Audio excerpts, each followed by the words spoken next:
Interesting. So if you had to look at a pie chart, what percentage of your liquid net worth is in crypto right now? 100. 100%? 100. You have nothing in the bank? No. I think one of my banks is overdrawn right now. I put everything in. Wow. I will say now with these crypto credit cards, that is actually a possible lifestyle.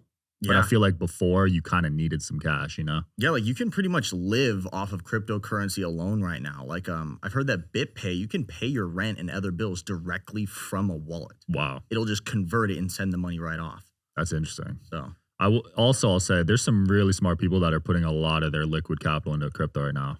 I just had on Grant Cardone's brother and he put 86% of his money into Bitcoin. Yeah. Are you all in on Bitcoin or do you spread it out? So for me, I'm looking for more of gains in like the next 4 months. Like I was looking for a 12-month period where I can make as much as possible. So I decided to focus a little bit more on altcoins. My largest holding right now is XRP.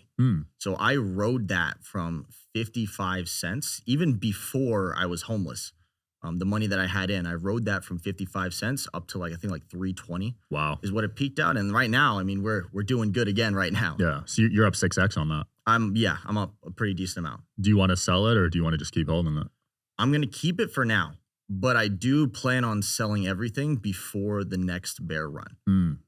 I do believe in more of like a Bitcoin maxi stance where I just want to buy and hold and never sell, right?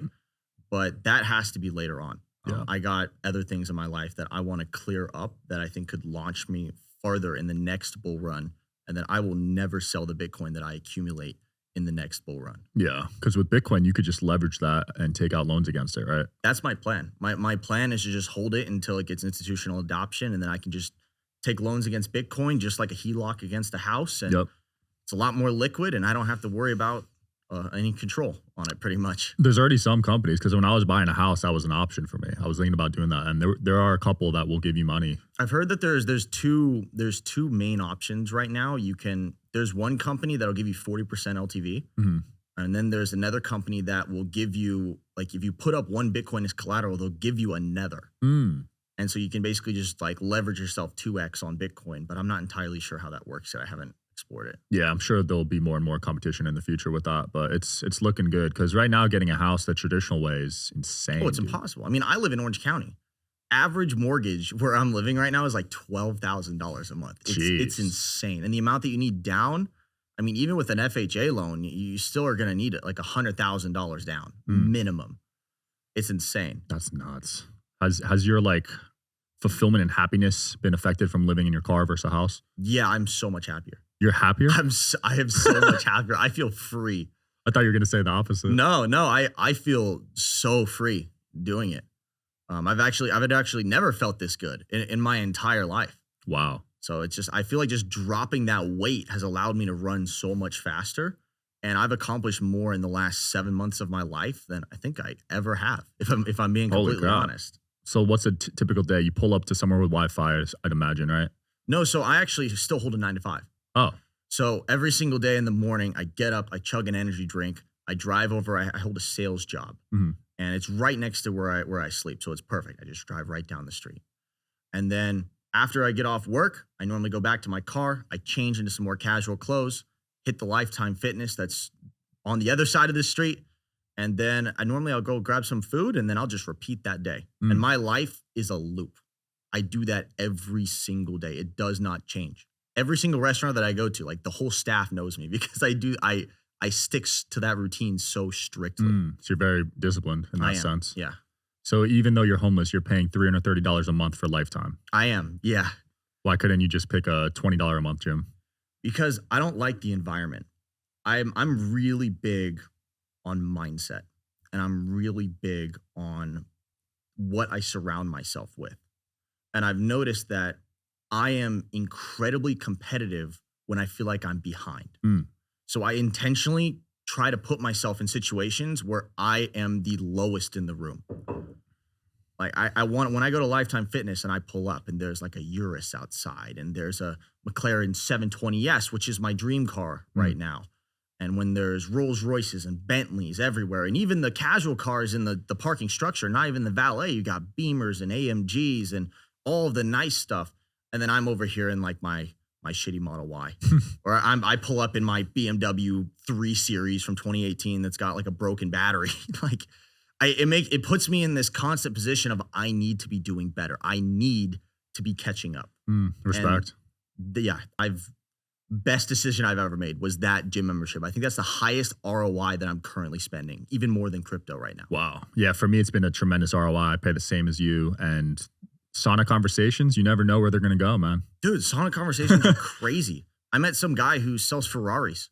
Just literally just in the sauna, like we're just talking. He's like, oh yeah, I work at the Ferrari dealership in Newport Beach. I'm like, sick. That's a good contact. Because if you could get one at MSRP, you're up like 50, 100K, right? Dude, I've heard that you have to buy like 3 used ones before you can even get into a brand new Ferrari. Like they won't even give you an allocation unless you've had like 3 used ones. Holy crap. That's nuts. I know, man. Yeah, but I can't wait to play that game though. Yeah. I'll be honest, I can't wait. So you love cars. You have, I love you cars. have 3 cars, right? I do, yeah. So even though you're homeless, 3 cars. I have 3 cars, and I actually parked them all next to each other in the same parking lot. And so like everyone around me, like, cause there's other people in the parking lot that like sleep there too. And everyone can see me. I get out of my Tesla, and normally I'll like put on my suit from the BMW, because that's where I like keep my stuff. I store it all in the BMW, and then I'll get in a Model Y and I'll just drive off. That's wild. So you have 1 car just for storage? Yeah, just 1 car is just strictly storage, but that's only as of last week, because I just bought the Tesla Model Y. I picked it up 2 days ago. And why'd you pick that one? Honestly, it was the perfect trim. It came with the white interior, the blue exterior, the acceleration package. It had the sporty little rims.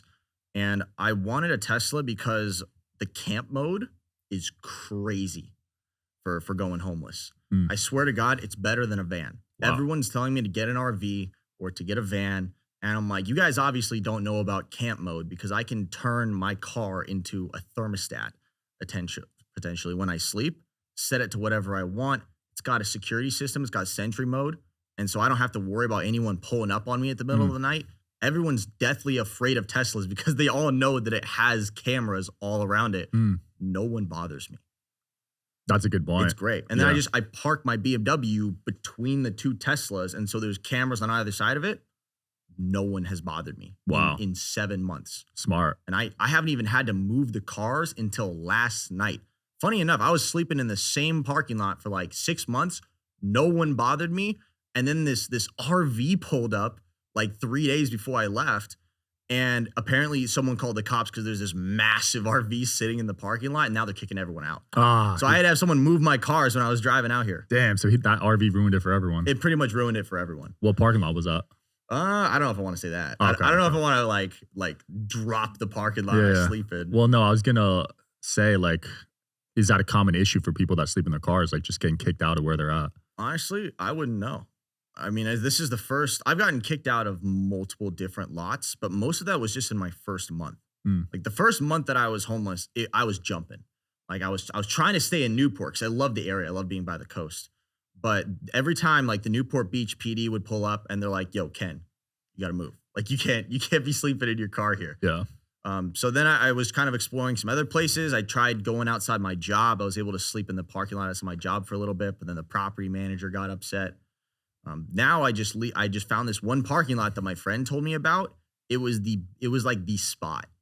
It was perfect. No one bothered me for so long. I'm a little bit salty about that RV still, because that happened last night that I had to go and get one of my friends. I'm like, "Yo, I'm on the road. You got to move these cars." That's a bad call to get. Yeah. Wherever you guys are watching this show, I would truly appreciate it if you follow or subscribe. It helps a lot with the algorithm. It helps us get bigger and better guests, and it helps us grow the team. Truly means a lot. Thank you guys for supporting, and here's the episode.